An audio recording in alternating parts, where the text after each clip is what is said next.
ओम नमः सिद्धेभ्यो।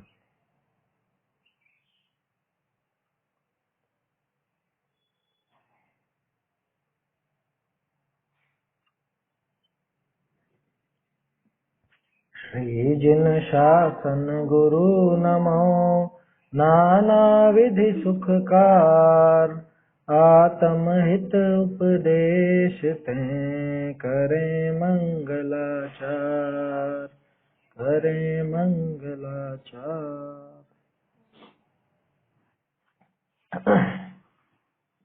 आत्मानुशासन ग्रंथ अपन देख रहे हैं और इसमें कल अपनी बात हुई कि धन्य है वो लोग, धन्य है वो जीव जिन्होंने पूरा जीवन विषय सुख के बीच में बिताया, 5 इंद्रिय के विषय भोगों के बीच में बिताया।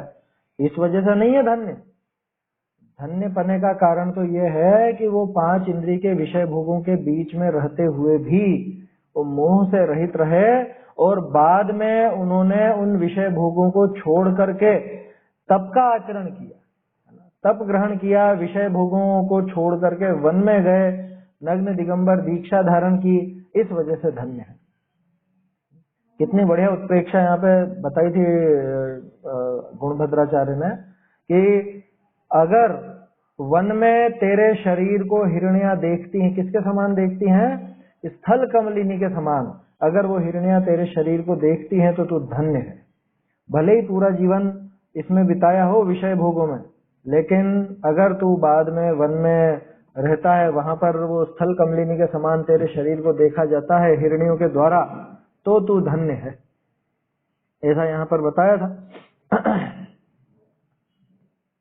कितना बढ़िया आखिर में दिया था, बाहुबली आदि ऐसा प्रतिमा योग दिया जहाँ बेली लिपटाई, सुकुमार जी के सरसों चुभे थी, सो स्यालिनी खाने लगी तो भी निश्चल रहे। हाँ, कल 88 भी हुई थी, आज 89 चलेगी। 88 नंबर की हो गई थी कल।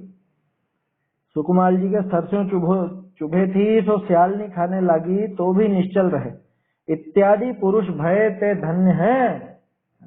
ये सब पुरुष धन्य हैं जिनके विषय भोगों की कोई कमी नहीं थी। ऐसा नहीं था कि घर पे कुछ नहीं था इस वजह से दीक्षित हो गए।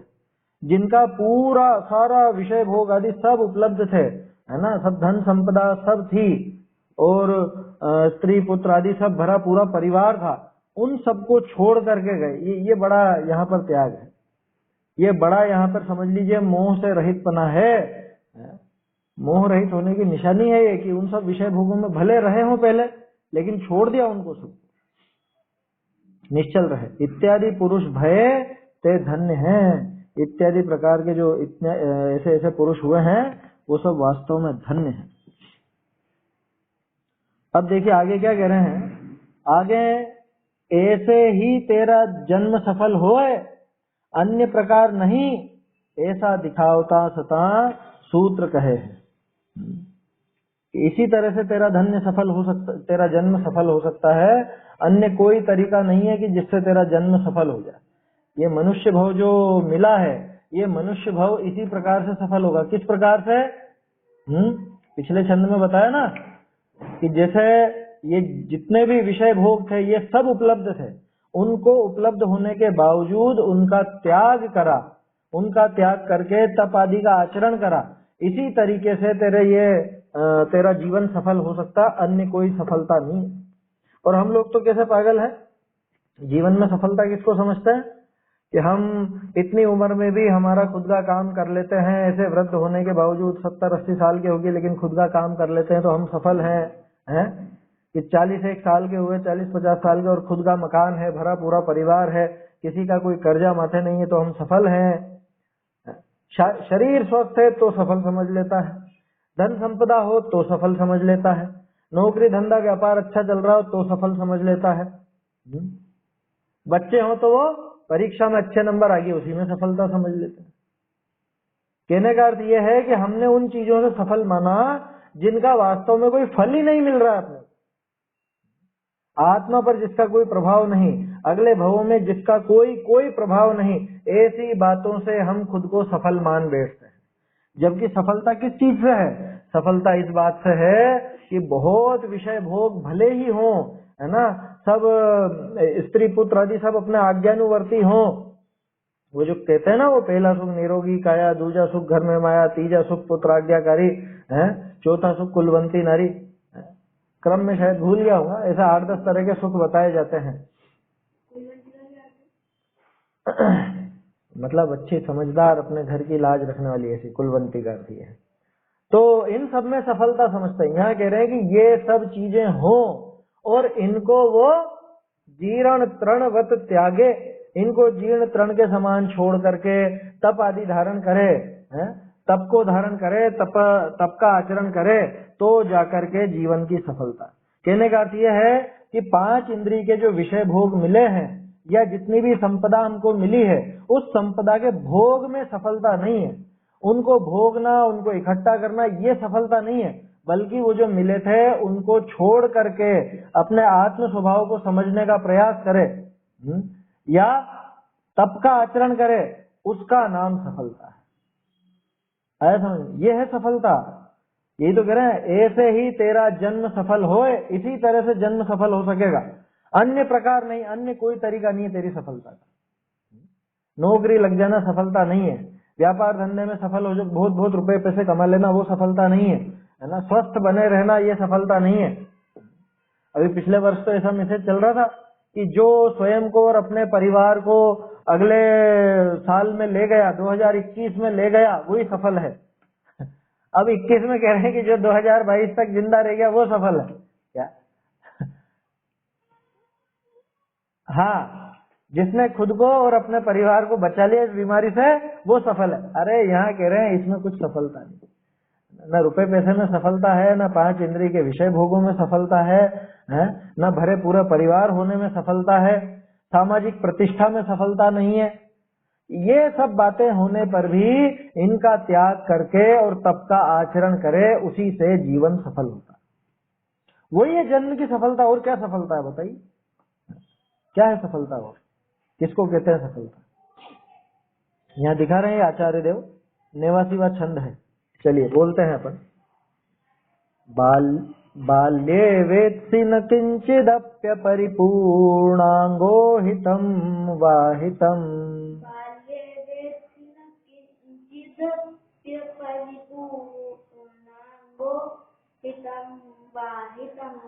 कामांध खलु कामिनी द्रुमघने भ्राम्यन्वने यौवने,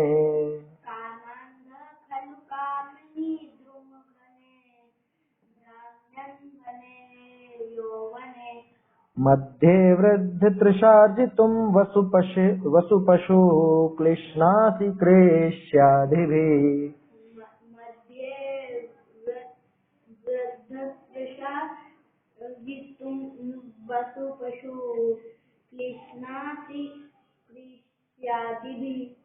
वार्धिक्येऽर्धमृत क्व जन्म फलिते धर्मो भवेन्निर्मलः,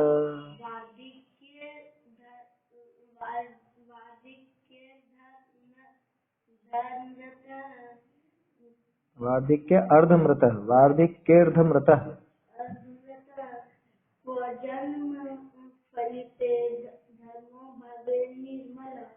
बाल्ये वेत्सि न किंचिदप्य परिपूर्णांगो हितं वाहितं,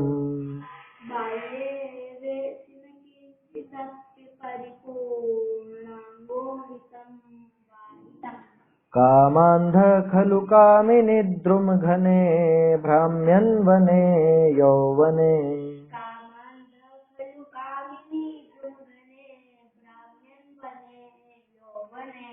मध्ये वृद्धतृषार्जितुं वसुपशु क्लिश्नासि क्रेष्यादिभिः,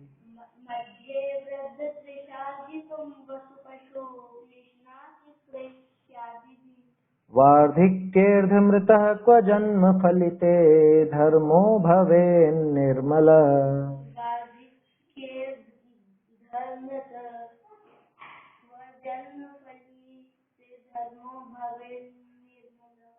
पूर्ण अंग बिन बाल्यकाल में जाने नहीं हिताहित क्या, यौवन में कामांध कामिनी द्रुम से सघन विपिन भ्रमता, मध्य काल में तृष्णावश कृषि आदि क्लेश होते पशुतुल, अर्धमृतक वृद्धावस्था कब करे धर्म से जन्म सफल। बढ़िया छंद है, इससे भी आपको कुछ ना कुछ याद आएगा। कोई ऐसा हिंदी में छंद जो प्रचलन में है ना, इससे ही निकला है। पहले भी अपन देख चुके हैं, कई छंद हिंदी के इसी से निकले हैं, आत्मानुशासन से। इससे भी कुछ ना कुछ निकला है। मैं पूछूंगा आपसे, देखो, बाल्य वेत्सी, बाल्य माने बाल्यकाल में, बालक अवस्था में, बचपन में न वेत्सी है ना, वेत्सी न लिखा है ना, न वेत्सी मतलब नहीं जानता। क्या नहीं जानता? किंचिदपि, कुछ भी, है ना, कुछ भी नहीं जानता। क्या कुछ भी नहीं जानता?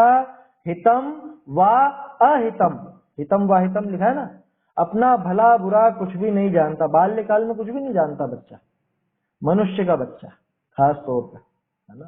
पहले भी अपन ने बात की है कि तिर्यंचों के बच्चे तो अकेले फिर भी जी जाते हैं, वो मर नहीं जाते हैं। कोई नवजात हो ना तिर्यंच का किसी भी, तो वो तो फिर भी जैसे तैसे जी जाएगा, कुछ ना कुछ उसको व्यवस्था बैठ ही जाएगी।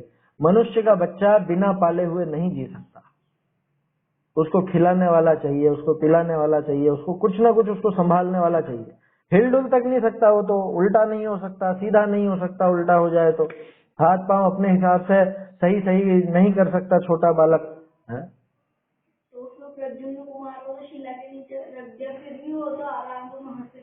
तो वहां पे आगे थे ना उनको लेने दूसरे, फिर किसी न किसी ने तो पाला ना।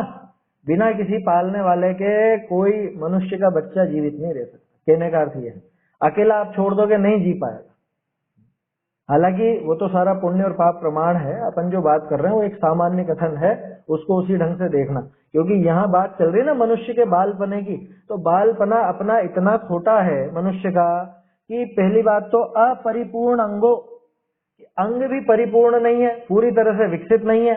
हाथ पांव वगैरह और वो सब अपने हिसाब से थोड़ा चला लेता है। वो गर्दन अपने हिसाब से नहीं चला सकता, इधर उधर नहीं घुमा सकता। कहते ना बच्चों को लेते हैं जो बहुत ध्यान से लो, गर्दन लचक न जाए है? उसके परिपूर्ण नहीं है, अभी पूरी तरह से विकसित नहीं हुए हैं। पेट में नहीं, बाहर आकर के भी पूरी तरह एकदम विकसित नहीं होते। वो बराबर कहाँ चल पाता है, अभी छोटा रहता है। जब 1 साल 1.25 साल के लगभग चलना सीखता है, थोड़ा बहुत कुछ बोलना सीखता है, अपने हाथ पांव खुद हिलाना सीखता है, कम से कम 2 साल लग जाते हैं अच्छी तरह से होने में। कोई जल्दी से जल्दी भी सब सीख जाए तो भी 2 साल तो लग ही जाते हैं। उसके पहले तो उसको आवश्यकता पड़ती है किसी न किसी पालने वाले की, माँ बाप हो या कोई और हो। तो बचपन ऐसा गुजरा, किंचिदपि न वेत्सी, कुछ भी नहीं जानता है। बालकपने में जरा भी उसको ज्ञान नहीं होता है। फिर बड़ा हो गया, युवा हो गया, तो कामांध खलु, कि वास्तव में कामांध होकर के कामिनी द्रुम घने, कामिनी माने स्त्री, स्त्री रूपी द्रुम, द्रुम बोलते हैं वृक्ष को, स्त्री रूपी वृक्षों में घने वने, घने वने यानी भयंकर गंभीर गहन वन में, भ्राम्यन यौवने, यौवन में युवावस्था में वहां पे ही भटकता रहा। कहाँ पे? कि स्त्री रूपी वृक्षों के बीच में ही भटकता रहा। कहने का अर्थ यह है कि जो 5 इंद्रिय के विषय भोग हैं, 5 इंद्रिय के विषय भोगों के बीच में ही भटकता रहा। कब? युवावस्था में। बचपन में क्या किया कि बचपन में तो कुछ ज्ञान था ही नहीं, बचपन में अंग भी परिपूर्ण नहीं, और बचपन में अपने हित अहित का उसको ज्ञान नहीं। बच्चे को नहीं मालूम, छोटे बच्चे को, कि क्या होगा क्या नहीं होगा, किससे मुझे नुकसान है, किससे मुझे फायदा है। वो नहीं जानता आग के पास जाना या नहीं जाना, उसे नहीं पता कि गर्म कढ़ाई को हाथ लगाना या नहीं लगाना, उसे नहीं पता कि करंट का तार है इसको छूना या नहीं छूना, उसे कुछ भी नहीं पता। वो तो कीड़े को उठा के खा जाता है छोटा बच्चा, तो क्या ज्ञान है उसको? आया समझ में? ये चूहे छिपकली वगैरह का मल हो, उसको उठा करके खा जाए छोटा बच्चा, तो उसको क्या मालूम क्या है क्या नहीं, उसको रंच मात्र भी ज्ञान नहीं।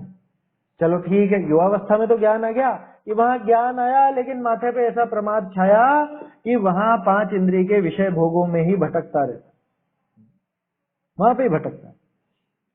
अब देखो, यहाँ सीधे बुढ़ापा नहीं लाया आचार्य देव। अब युवावस्था के बाद एक और दशा, मध्य दशा, मध्य वृद्ध, जिसको अपन बोलते हैं अधेड़ अवस्था, जिसे न बूढ़ा बोला जाता है न जवान बोला जाता है। समझ लीजिए 40 से 55 साल के बीच की दशा, 40 से 60 मान लो, और क्या, 60 के बाद तो बूढ़ा कहलाएगा कि नहीं कहलाएगा? अगर बूढ़ा नहीं कहलाना तो अधेड़ तो कहलाएगा ही। अधेड़ यानी आधी उम्र का, जिसकी आधी उम्र निकल गई उसको अधेड़ कहा जाता है। अभी तो किसका भरोसा, किसकी आधी निकली है किसकी पूरी निकली है कुछ पता नहीं चलता है। मध्य वृद्ध, अब ये मध्य दशा में ये वृद्ध क्या करता है? त्रशार्जितुम वसु, एक मिनट, नहीं वृद्ध नहीं है ये है वृद्ध त्रषा। वृद्ध त्रषा माने जिसकी प्यास बढ़ी हुई है, जिसकी इच्छाएं बढ़ी हुई है। काय की इच्छा? मुझे इतना रुपया कमाना है, मुझे इतना अमीर बनना है, मुझे ये काम करना है, मुझे व्यापार में नाम कमाना है, नाम चलना चाहिए, मैं व्यापार करूं तो कि हाँ जानने चाहिए लोग बाग मुझे, क्या मुझे अंबानी को टक्कर देनी, अंबानी जितना अमीर बनना है, या मुझे सर्विस ऐसी करनी है जिसमें इतने लाखों का करोड़ों का पैकेज मुझे मिले, वो करना है। ये वृद्ध त्रषा, कि जिसकी त्रषा बढ़ी हुई है। वृद्ध त्रषा वाला वसु अर्जितुम, वसु माने, वसु किसको बोलते हैं?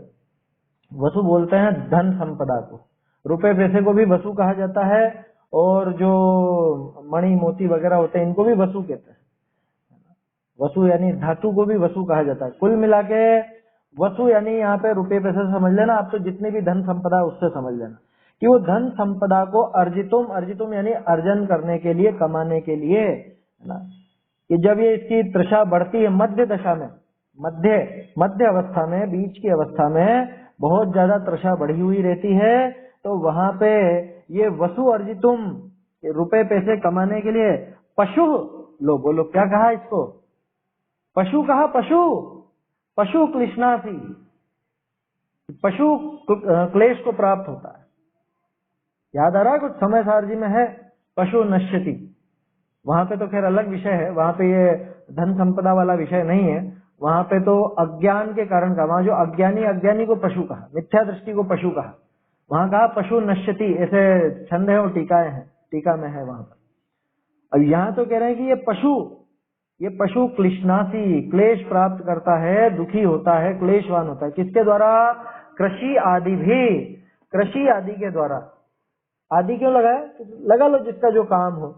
जो किसान है वो खेती करके कमाना चाहता है, व्यापारी व्यापार करके कमाना चाहता है, नौकरी पेशा नौकरी करके कमाना चाहता है, जिसका जो काम है वो कार्य करके रुपए पैसे कमाना चाहता है। क्यों कमाना चाहता है? कि वृद्ध त्रषा, त्रषा वृद्ध होने के कारण इसकी प्यास बढ़ गई है।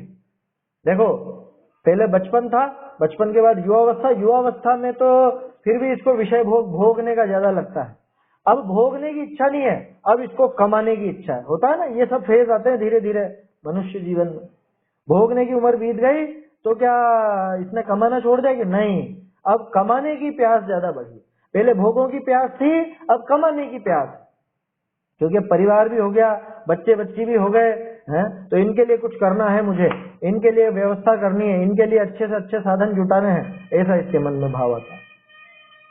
क्या आप खुद खाओगे क्या? कि नहीं नहीं मैं तो नहीं खाता हूँ, मेरे तो डायबिटीज है, मैं मिठाई नहीं खाऊंगा, लेकिन बच्चों को तो खिलाऊंगा ना, बच्चे तो खावे, मैं नहीं भोगूंगा वो विषय भोग, लेकिन बच्चे तो भोगे। गजब की बात। विचार करना चाहिए किसके लिए कमा रहे हैं, और किसके लिए कमा रहे हो। आप कमा भी लो उनके लिए तो भी क्या वो भोग पाएगा? उसके पुण्य के उदय में होगा तो भोगेगा। देखो एक किस्सा ध्यान आ गया, मोहम्मद अजरुद्दीन था ना, मोहम्मद अजरुद्दीन नाम सुना होगा आप लोगों ने, भारतीय क्रिकेट टीम का कप्तान था। वो पहले गरीब था, वो फिर खेल करके अच्छा पैसा बना लिया, अच्छा रुपए पैसे वाला हो गया, और तरह तरह के सब उसने शौक भी पूरे किए अपने, और बच्चे को बचपन से उसके सारे शौक पूरे किए। उसको उसने एक विदेशी मोटरसाइकिल भी दिलाई, है ना। उसका बच्चा 15 से 20 साल के बीच का होगा। उसके सब शौक पूरा करता है कि मेरा जीवन अभाव में गुजरा है, बच्चे का तो अभाव में नहीं गुजरेगा, बच्चा तो जो चाहेगा उसको वो दिलाऊंगा। ऐसे भी होता है माँ बाप। खुद नहीं चलाता, खुद मोटरसाइकिल नहीं चलाता हो भले, है ना, वो बाइक नहीं चलाता हो खुद, लेकिन बच्चे को पसंद है तो बच्चे को तो मैं दिलाऊंगा।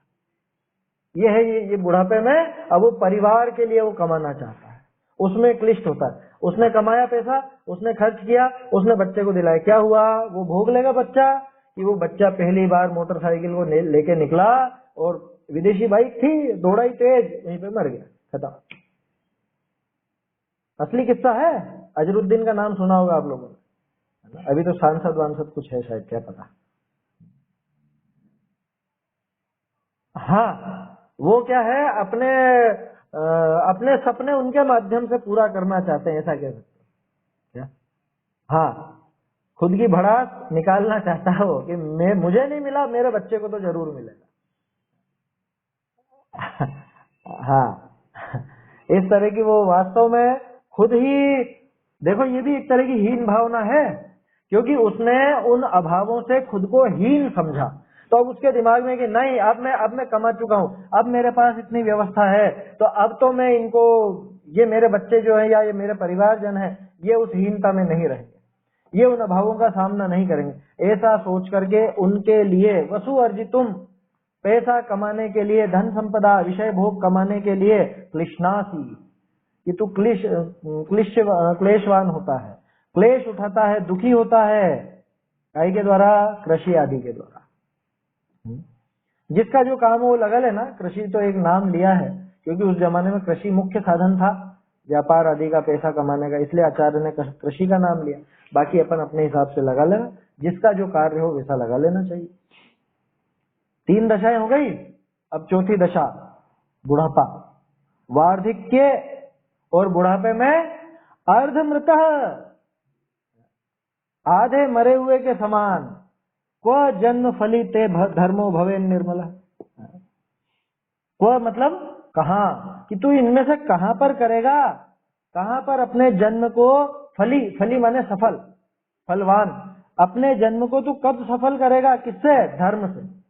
कि धर्म से, धर्मो भवेत निर्मला, कि ते लिखा ना, तेरे इस जन्म को तू इस निर्मल धर्म के द्वारा कब सफल करेगा, अथवा धर्म के द्वारा तू कब अपने इस जन्म को, इस भव को, इस जीवन को सफल और क्या कहें, निर्मल कर लेगा। बोलो, 4 दशाएं दिखा दी। बचपन में कर लेगा, बचपन में नहीं कर सकता, क्यों, क्योंकि बचपन में हिताहित की समझ ही नहीं है।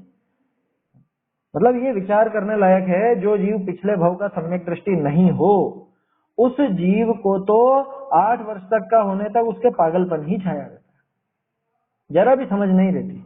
पिछले भव का सम्यक दृष्टि हो तो थोड़ी समझ उसको कही जा सकती है, लेकिन अगर नहीं है पिछले भव से सम्यक दृष्टि, अभी नया प्राप्त करना है, तो बचपन तो पूरा हित और रहित के ज्ञान रहित ही होता है। अच्छा, और गजब की बात है, स्वयं तो हित अहित के ज्ञान रहित है ही सही, लेकिन उसको हित के मार्ग में लगाने वाले रिश्तेदार भी नहीं मिलते हैं। कितने माँ बाप हैं ऐसे बताओ, पूरे जीवन में, पूरी दुनिया में ऐसे कितने माँ बाप हैं जो बच्चों को बचपन से ही धर्म मार्ग में लगाना चाहते हो, या लगा देते हो, या उसको हित अहित का ज्ञान देते हो कि नहीं बेटा, ये अपने खाने लायक नहीं है, ये अभक्ष्य है, ये तेरे काम का नहीं है, इससे जो तीव्र राग होता है, ये राग अपने लिए बुरा है, अपने को दुख देने वाला है, हम भी तेरे सगे नहीं है, ऐसा ज्ञान कौन देगा बताओ। क्या हुआ? तो फिर तीर्थंकर भी ऐसे ही देते हैं क्या? मैंने क्या कहा अभी, सुना नहीं क्या ध्यान से? पिछले भव से जो सम्यक दृष्टि नहीं हो उसकी बात चल रही। नहीं ना, थोड़ा बहुत आप थोड़ी बहुत समझ लेते हैं, मतलब थोड़ी बहुत ही रहती है। नहीं, तीर्थंकर तो विशेष ज्ञानी है, वो तो पिछले भव से सम्यक दृष्टि है। और वो अवधि ज्ञानी होते हैं। हाँ, जन्म से अवधि ज्ञानी होते हैं, उनकी बात नहीं लेना। अपन ने पहले ही वो बात रख दी कि जो पिछले भव से सम्यक दृष्टि नहीं है, जिसको धर्म का आसरा नहीं मिला पहले, अब वो उसको बालक अवस्था में कहाँ मिलती है सब चीजें। अच्छा, मान लो माँ बाप धर्मात्मा भी हो, तो उनमें से भी अधिकांश तो ऐसे होता है कि अरे बच्चा है, अभी तो बच्चा है, सिखाएंगे, बड़ा होगा तब सिखाएंगे। खुद धर्म मार्ग में समझता हो, लेकिन बच्चे को धर्म मार्ग में लगावे, ऐसे कितने माँ बाप हैं। लौकिक शिक्षा देने की तो सबको पड़ी रहती है, धार्मिक शिक्षा कितने माँ बाप दे देते हैं। इसलिए बचपन में धर्म मिल जाना बहुत मुश्किल है। धर्म की बात, पहली बात तो खुद ही हित अहित का विचार नहीं है, कर भी नहीं सकता। छोटा बच्चा क्या विचार करेगा अपने भले बुरे का, नहीं कर पाता। तो उस दशा में तो अपने जीवन को सफल नहीं किया जा सकता। चलो आगे बढ़े। युवावस्था, कि युवावस्था में तू स्त्रियों के पीछे, मतलब स्त्री के पीछे ही पागल होकर के, ये विषय भोगों के पीछे ही पागल होकर के पूरा यौवन निकाल दे। लिखा ना वो घने वन में, कौन सा घना वन, कि स्त्री रूपी वृक्ष जहां पर हैं, ऐसे घने वन में विचरण कर करके और तू पूरा यौवन बिता देता कि बाद में कर लेंगे, अभी तो विषय भोग का समय है, 5 इंद्रिय का विषय भोगों को अभी भोगने का समय। अभी इंद्रियां सब बराबर काम करती हैं, अभी नहीं चखेंगे तो क्या बुढ़ापे में चखेंगे क्या ये चीजें सब? मिठाइयां अभी नहीं खाएंगे तो क्या बुढ़ापे में खाएंगे क्या? अभी स्वाद ले सकते हैं, बुढ़ापे में तो स्वाद ही नहीं आता। ऐसा समझते हैं और पूरा यौवन उसी में बिता देते हैं। फिर थोड़ा बड़ा हो जाए, घर परिवार हो जाए, सब अधेड़ हो जाए, आधी उम्र का हो जाए, तो वहां पे इसकी तृषा बढ़ी हुई रहती है, खुद के लिए या घर वालों के लिए ये विषय भोग आदि या जो धन संपदा है इसको इकट्ठी करने के पीछे क्लेश उठाता रहता है, कष्ट पाता है। अच्छा बुढ़ापे में कर लेंगे साहब, बुढ़ापे में तो आधा मर गया। अपन ने थोड़े दिन पहले वो छंद पढ़ा था ना, वो उनका भूधर दास जी का भजन, आयो रे बुढ़ापो मानी सुधी बुद्धि विसरानी, पूरा छंद देखा था ना अपन। तो बुढ़ापे में तो ऐसी दशा हो जाती है, कब करेगा तू? उसमें भी थी ये पंक्ति, भूधर समझ अब स्वहित करेगो कब, अपना हित कब कर लेगा। इसलिए बहाने मत बनाओ, इसलिए हाथों हाथ अपने हित के कार्य में, इस धर्म साधन में शीघ्र अतिशीघ्र लग जाना योग्य है, यही योग्य है, बहाने बनाना उचित नहीं है। चलिए, मैंने जो प्रश्न छोड़ा था शुरू में, मैंने कहा था बताइए इससे जुड़ा हुआ छंद है? बिल्कुल सरल है। हाँ ज्ञान न लयो, ज्ञान लयो नहीं, ज्ञान न लयो। हाँ बूढ़ापनो। देखो दौलत राम जी ने तो 3 दशाएं दिखाई, यहाँ पे 4 दशाएं दिखा दी आचार्य देव। आचार्य विशेष ज्ञानवान है, छंदों में विशेष प्रयोग कर सकते हैं, है ना। बाल पने में ज्ञान न लयो, देखो ये कही बाल्य वेद से न किंचिदपि हित हितम, कुछ भी नहीं जानता। तरुण समय तरुणी रत रहो, ये आ गया यहाँ पर। कामिनी द्रुम घने ब्राह्मण वने योग, और अर्धमृतक सम बूढ़ापन, ये अंतिम पंक्ति में आ गया वार्धक्य अर्धमृत। ऐसा जन्म नहीं, बचपन फिर युवा फिर अधेड़ और फिर बुढ़ा, ऐसे 4 दशाएं यहाँ पे आचार्य देव ने दिखा दी। और इन चारों दशाओं में तेरा उपयोग बाहर की तरफ ही रहता है, अपने आत्मा को समझने का प्रयास ही नहीं करता, धर्म साधन का रंच मात्र भी प्रयास नहीं करता। कैसे रूप लखे आपनो, कैसे इस जन्म को सफल कर पाएगा, धर्म के द्वारा कैसे तू इस जीवन को निर्मल बना पाएगा। यहाँ आचार्य देव ये प्रेरणा दे रहे हैं। देखिए और क्या कह रहे हैं यहाँ पर, अर्थ पढ़ते हैं इसका। बाल्य अवस्था विषय तो तू संपूर्ण अंग रहित हो सता, किछु भी हित व अहित को नहीं जाने। उसके अंग अभी परिपूर्ण नहीं है ना, पूरी तरह से विकसित नहीं है, पूरी तरह से उसके हिसाब से चलते नहीं है, जैसा वो करना चाहे वैसा वो चलना चाहे चल नहीं सकता, बोलना चाहे बोल नहीं सकता, उठना चाहे उठ नहीं सकता, अरे करवटता की इधर से इधर नहीं ले सकता, ऐसा हो जाता है। बाल्य अवस्था विषय तो तू संपूर्ण अंग रहित हो सता, पूरे परिपूर्ण अंग वाला नहीं होता हुआ, किछु भी हित व अहित को नहीं जाने। देखो 2 बातें हैं अलग अलग। पहली बात तो है कि अंग परिपूर्ण नहीं है, दूसरी बात है हित अहित को नहीं जानता। अंग परिपूर्ण नहीं है का मतलब भाई धर्म साधन के लिए जैसे आंखें चाहिए स्वाध्याय के लिए, कान चाहिए प्रवचन सुनने के लिए, अभी वो अंग परिपूर्ण नहीं है, पूरी तरह विकसित नहीं है, पढ़ नहीं सकता, बोल नहीं सकता, सुन नहीं सकता, बराबर उसको समझ में नहीं आता, जो दिख रहा है वो क्या है क्या नहीं है वो समझ में नहीं आता। ये अंगों की परिपूर्णता नहीं है ना। और हित अहित को भी नहीं जानता, दिमाग भी विकसित नहीं, कहने का अर्थ है। बहुरी यौवन विषय स्त्री रूपी वृक्षनिको सघनता रूप वन ता विषय भ्रमता सता काम करी अंध भया। कोई अंधा व्यक्ति जंगल में छूट जाए क्या होगा, कभी निकल पाएगा? कि पहले ही तो घना जंगल जिसमें से सूझता हुआ भी नहीं निकल सके, और फिर ये तो अंधा व्यक्ति क्या करेगा बेचारा, भटकता रहेगा जंगल में इधर से उधर। ठीक उसी तरह से ये कामांध, ये बात रहेगी अपनी, है ना, ये टोडरमल जी ने यहाँ पे स्पष्ट कर दी। कामांध, ये काम से यानी विषय भोग की इच्छा से अंध हुआ है, ये क्या करता है कि ये उस सघन वन में भटकता रहता। स्त्री रूपी वृक्षनिको सघनता रूप वन, स्त्री रूपी वृक्ष जिसमें है, यानी 5 इंद्रिय के विषय भोग रूपी वृक्ष जिसमें है, ऐसे उस सघन वन में भ्रमता हुआ काम से अंधा हो रखा है।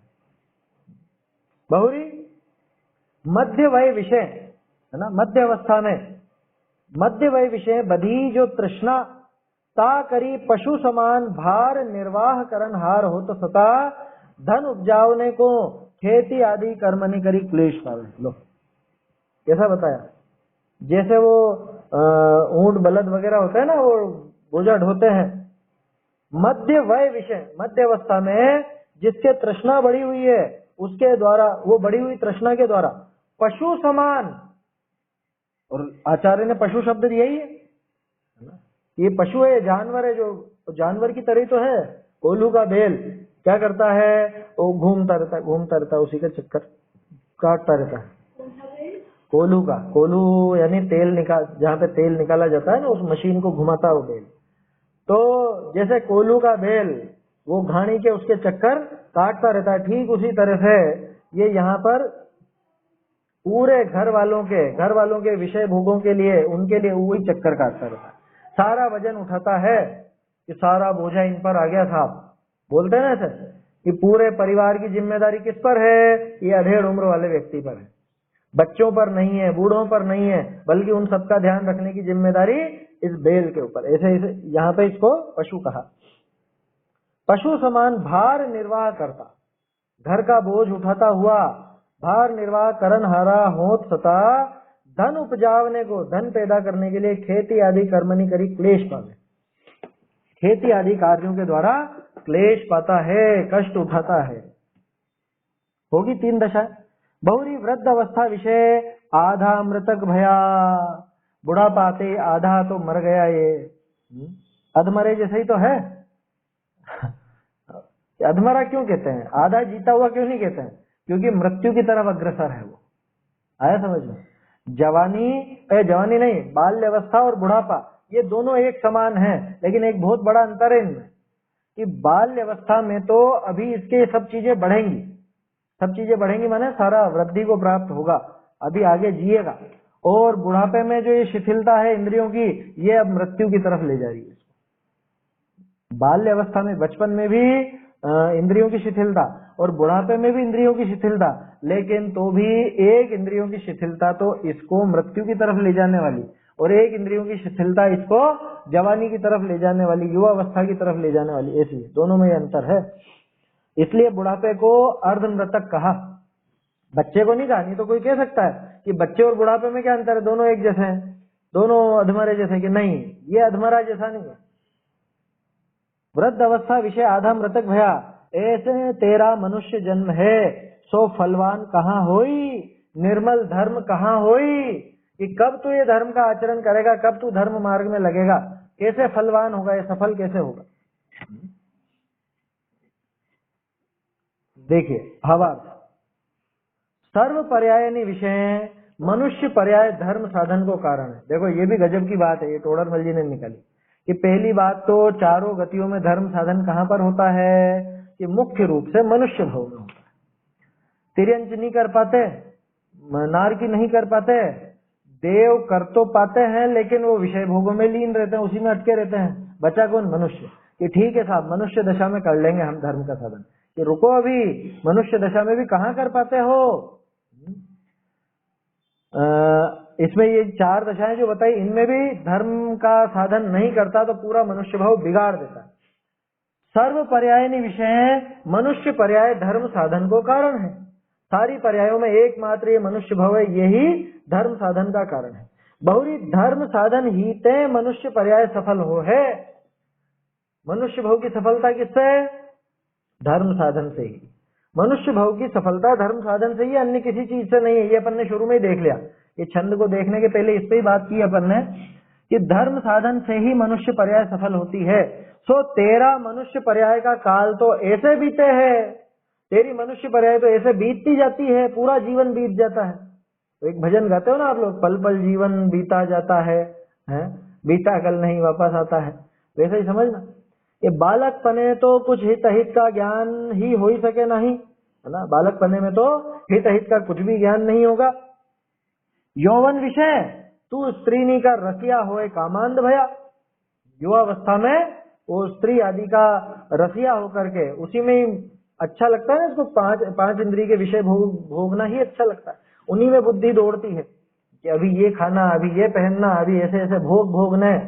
स्त्री अकेले स्त्री मत लेना, स्त्री के लिए पुरुष ले लेना, पुरुष के लिए स्त्री अथवा बच्चे वगैरह, वो सब उन सबको ले लेना। उनका रसिया होकर के कामांध भया। मध्य अवस्था विषय कुटुंब आदि की वृद्धि भई। लो घर परिवार बढ़ गया ना, कहाँ मोको सर्व का निर्वाह किया चाहिए, सबकी जिम्मेदारी मुझ पर है। कौन है घर में, कौन है घर संभालने वाला? बूढ़ा संभालेगा क्या घर की? नहीं। तो बच्चा संभालेगा कि नहीं? जो बीच की दशा वाला है, युवा की भी नहीं कही इन्होंने तो, कि युवा तो कामांध है, उसको क्या जिम्मेदारी का एहसास होगा। जो अधेड़ है, जिसकी आधी उम्र बीत चुकी है, वो, हाँ समझ लो, किसी का कुछ भी उस अवस्था के हिसाब से समझ लेना, 30 साल से ही लगा लेना। क्या युवा अवस्था कह रहे, ये तो युवा ही है कि नहीं, बहुत सब जिम्मेदारी आ जाती है, 30 के बाद भी जिम्मेदारी आ जाती है। ये भी अपन सामान्य कथन कर रहे हैं, है ना, प्रत्येक व्यक्ति के हिसाब से अलग अलग लगेगी उसकी चारों दशाएं, कि बचपन कितना, जवानी कितनी, और ये अर्ध अवस्था कितनी, और बुढ़ापा कितना। हाँ नहीं आवे, मर जावे उसके पहले, कोई बड़ी बात थोड़ी ना। मध्य अवस्था विषय कुटुंबादिक की वृद्धि भई, है ना, बाल बच्चे हुए, माँ बाप साथ में रहते ही हैं, बच्चे बच्ची भी हो गए, अब क्या करना? कहा मोको सर्व निर्वाह किया चाहिए, अब मुझे सबका निर्वाह करना चाहिए, ऐसा विचारी धन उपजाने के अर्थ खेद खिन्न रहे। धन पैदा करने के लिए, धन का मतलब सारी संपदा, रुपया पैसा ही अकेला नहीं, 5 इंद्रिय के विषय भोग और सब संपदा, उसके लिए खेद खिन्न रहता है। और वृद्ध अवस्था आए, वृद्ध अवस्था आने पर इंद्रिय मन शिथिल होने ते आधा मृतक समान हो है, आधा मरे जैसा हो जाता, अधमरे जैसा। इंद्रिय और मन शिथिल होने के कारण, इंद्रियां भी शिथिल और मन भी शिथिल। बोलो मन लगता है कि किसी में? उसको धर्म की बात सुनाओ तो वो नहीं रुचती उसको, अन्य कोई विषय भोग है उनमें भी उसका कोई ऐसा मन विशेष नहीं लगता। कुल मिला के उसका मन बिल्कुल अनमना सा हो गया, मन भी आधा शिथिल हो गया, और जो शरीर की ये 5 इंद्रियां हैं ये भी पूरी तरह से शिथिल हो गई। आंखों से बराबर दिखता नहीं है, कानों से बराबर सुनने में नहीं आता, नाक से बराबर सूंघने में नहीं आता, स्वाद बराबर नहीं आता, स्पर्शन का भी कोई ठिकाना नहीं, हाथ पांव ऐसे कांपते रहते हैं, होता है ना, हाथ पांव भी कांपते रहते हैं। देखो अर्ध मृतक समान हो जाता है। ऐसे काल बीते धर्म कहाँ सधे, ऐसा काल बीतने पर, ऐसा समय निकलता जाता है, धर्म कहाँ सधता है, नहीं सध पाता। मनुष्य जन्म कैसे सफल हो? अब जो धर्म नहीं सधेगा, सारा का सारा काल गंवा देगा ये, तो मनुष्य जन्म सफल कैसे होगा? फिर उसका मनुष्य जन्म पूरी तरह से विफल ही बीत जाता है, बिना किसी फल के बीत जाता है। देखिए ताते क्या करना, बाल वृद्ध अवस्था विषय तो बस नहीं, है ना, बचपन में और बुढ़ापे में तो अपना बस नहीं चलता। यौवन अवस्था व मध्य अवस्था विषय स्त्री कुटुंब आदि सो राग छोड़ी धर्म साधन करो, ऐसे ही तुम्हारा जन्म सफल हो। क्या बचपन में या बुढ़ापे में नहीं सध पाएगा? युवावस्था और वो अर्ध अवस्था जो बताई, मध्य अवस्था जिसको कहा कि जहां जीवन का आधा समय निकल गया, वो तो युवावस्था और ये मध्य अवस्था, ये दोनों ही धर्म आचरने के लिए है, धर्म साधन करने के लिए। अच्छा, और आप विचार करो, सबसे ज्यादा समय भी इसी समय का मिलता है अपने को, कौन सा? युवा और ये मध्य अवस्था, सबसे ज्यादा समय इनमें मिलता है। बचपन कितना ज्यादा, 10-15 साल, 15 साल से ज्यादा क्या बचपन मानो। ऐसे ही बुढ़ापा भी जो आखिरी समय है 15-20 साल, इससे ज्यादा क्या है? बाकी जो पूरा समय है वो इन दोनों का है, युवावस्था का और मध्य अवस्था का। तो ये जो सबसे लंबा समय अपने को मिला है, और जिसमें इंद्रियां वगैरह बराबर काम करती हैं, मन बराबर काम करता है, इस समय धर्म का साधन करना चाहिए। ये समय है धर्म मार्ग में लगने का, धर्म का साधन करने का, अपने आत्म स्वरूप को समझने का। अगर इस समय नहीं समझा तो ये कभी नहीं समझ सकता। आया समझ?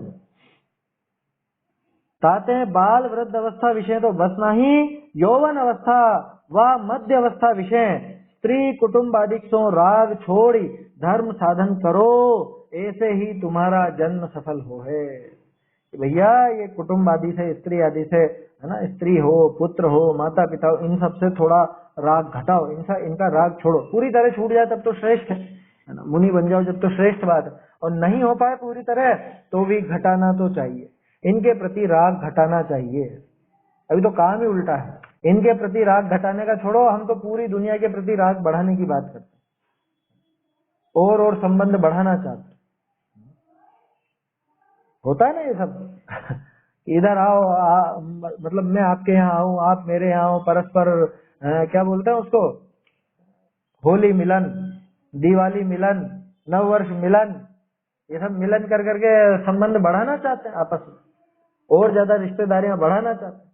यहाँ कह रहे हैं कि घटाओ, अपने खुद के भी जो है उनसे भी घटाओ, तो दूसरों से बढ़ाने की तो बात ही नहीं। हाँ, राग द्वेष का विस्तार है इसको राग द्वेष का विस्तार कहते हैं। तोडरमल जी ने प्रकरण लिखा ना, राग द्वेष का विधान एवं विस्तार, तो ऐसे ये विस्तार है ये। अच्छा देखो, एक चीज ध्यान आई मुझे, पहले अभी कुछ ऐसा क्या कहें फैशन सा चल पड़ा था, या कुछ इस तरह का कि कोई बीमार हो ना तो क्या, अरे उनकी पूछने नहीं गए क्या, उनके मिलने तो जाओ, पूछने तो जाओ। अब जिसके यहाँ जो बीमार है, जिसके अभी सेवा करने के लिए परिवारजनों को समय चाहिए, वो सारा समय वो मेहमान वगैरह आ करके खा जाते थे। ये अभी का जो समय चला है पिछले साल भर से, इसने इस प्रवृत्ति में फिर भी रोक लगा दी।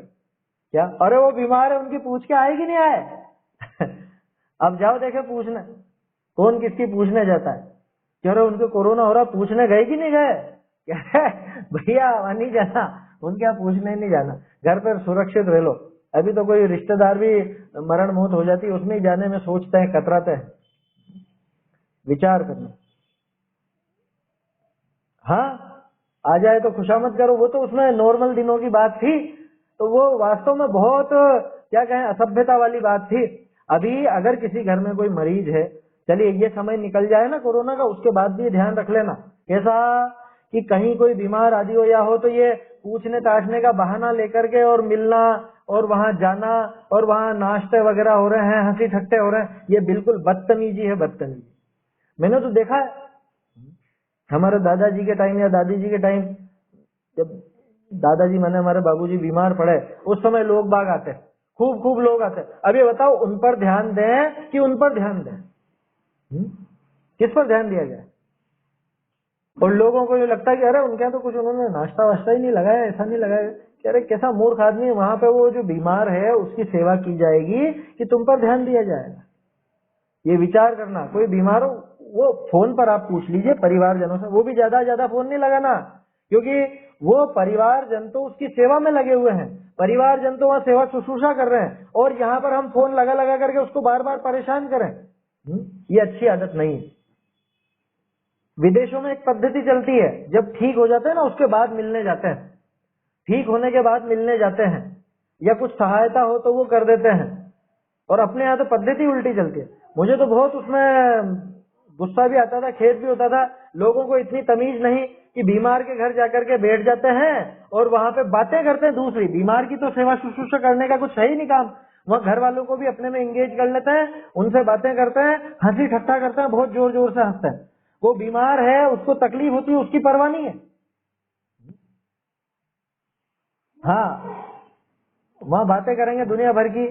आप गए थे ना पूछने भी, चलो गए मान लो, तो 5 मिनट में पूछ के आ जाओ। ये क्या तरीका है कि आधा एक घंटा बैठ करके वहां पे उनको भी डिस्टर्ब कर रहे हो, दूसरे को भी। ये विचार करना चाहिए। हाँ हाँ, वो तो जैसे पहले समझ लीजिए समाधि में रण में जैसे निर्यापक चाहिए ना, इतने सारे आचार्यों ने लिखा ना 48 मुनिराज चाहिए, ऐसे ही अब समझ लो इतने सब घर वाले चाहिए। एक तो फोन अटेंड करने वाला, एक मेहमानों को अटेंड करने वाला, 2-4 सेवा करने वाले, और कोई दवाई वगैरह लाने वाला, ये सब चाहिए। अब ऐसी स्थिति है। चलिए, हाँ प्रैक्टिकली तो यही होना चाहिए। उनसे कह दिया जाए कि आओ भैया, आ रहे हो ना, आओ मिलने आओ, थोड़ा सा तुम भी इनको नहलाने धुलाने में मदद करना, थोड़ा तुम भी खिला देना कुछ कुछ। और अभी दिख रहा है ना, अभी कौन कितना आ रहा है सब पता चल जाता है मालूम पड़ जाए कि उनके खांसी जुकाम है, बस इतना मालूम, अरे नहीं जाना, वहां नहीं जाना, उनके घर की तरफ से ही नहीं निकलना अब तो। चलिए, है ना, समय हो रहा है। ऐसे काल बीते धर्म कहाँ सधे, मनुष्य जन्म कैसे सफल होए। ताते बाल वृद्ध अवस्था विषय तो बस नहीं, यौवन अवस्था व मध्य अवस्था विषय स्त्री कुटुंब आदि सो राग छोड़ी धर्म साधन करो। स्त्री आदि का, अपने घर परिवार वालों का भी राग घटा करके धर्म साधन करो, ऐसे ही तुम्हारा जन्म सफल हो है।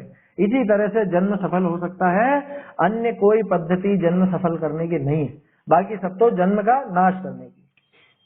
चलिए, अब अगला छंद अपन कल देखेंगे। ये छंद हो गया है। कल मैंने ये जो स्क्रीन शेयर की थी जिनवाणी स्तुति की, ये सबको नजर आई थी कि नहीं आई थी? बाद में भी, हाँ ठीक है, चलिए, है ना। तो यही तरीका रहेगा, अपन ने वो जिनवाणी स्तुति बदल दी, 1 महीना हो गया ना, साल भर में कम से कम 12 स्तुतियां तो अपन याद कर लेंगे इस तरीके। चलिए, चैतन्य का स्मरण प्रतिक्षण ही करो रे, भव के अनंत दुख को क्षण में हरो रे, अक्षय अनंत निज सोक्ष निधान पा